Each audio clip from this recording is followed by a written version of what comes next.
Shri Swami Samarth. Welcome back to my mini vlog. चला तर मी आता पूर्ण ह्या व्लॉगमध्ये यात्रेचं व्ह्यू वगैरे सगळं दाखवणार आहे. त्याआधी फॅमिलीज माझी सगळी आलेली, म्हणून मी म्हटलं की मायाका देवीला इथं घेऊन जावं. कारण याआधी पण तुम्ही मागच्या व्लॉगमध्ये बघितलेलं आहे की मी मायाका देवीचं दर्शन वगैरे घेऊन आलेलो. मग मला असं वाटलं की मम्मी पप्पांना, दी, जीजू त्यांना सुद्धा सगळं दाखवावं. त्यासाठी मग मी काय म्हटलं, सगळी आपण तिकडं जाऊया.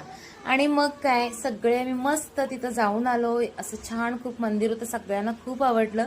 सगळे म्हणाला खरंच खूप बरं झालं तू इथं आणलीस. आणि काय तिथं मंदिर बंद होतं, मग सगळे म्हणा लागले आपण आलोय तर खरं, पण दर्शनच नाही झालं तर कसं.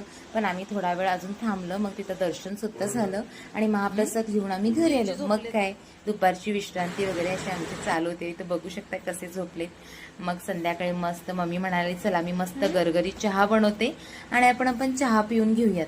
आणि माझी मम्मी खूप चहा मस्त बनवते, म्हणून आम्ही मम्मीला चहा करायला सांगितले आणि माझी मम्मी इथं चहा करत होती. आणि सगळ्यांना मी उठवलं, म्हटलं चला आता यात्रेला पण जायचं आहे, आपल्याला तयार व्हायचं आहे. त्यानंतर आम्ही सगळे मस्त संध्याकाळी यात्रेला गेलो.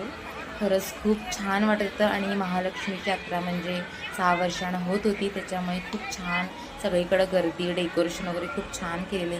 सगळीकडं असं छान लाईट्स वगैरे लावलेले. आणि इथं मंदिर आहे. आम्ही पहिल्यांदा येऊन ओटी वगैरे भरून घेतलं आणि त्याच्यानंतरला मग सगळे इकडं तिकडं जरा हे बघायचं ते बघायचं, खेळणी वगैरे आलेली असं वगैरे सगळं आमचं चालू होतं.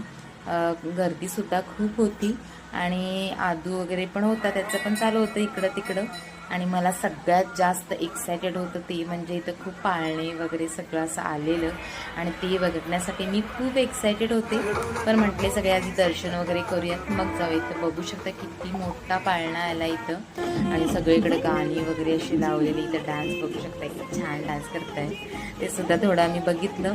थोड्या पाळण्यांमध्ये सुद्धा आम्ही बसलं, थोडे फोटोशूट पण केलं. खूप छान वाटत होतं.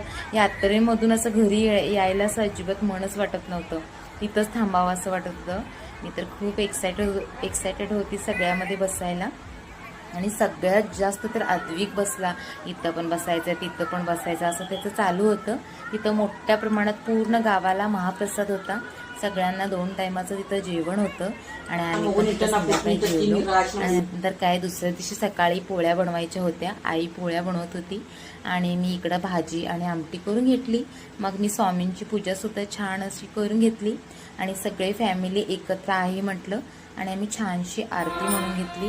खूप छान प्रसन्न वाटत होतं वातावरण आणि सगळे मिळून छान आम्ही आरती वगैरे केल्यानंतर आम्ही सगळे एकत्र बसून छान जेवलं. खूप छान वाटतं. सगळे आलेले सगळ्यांना छान वाटलं. गप्पा गोष्टी करता मी जेवण वगैरे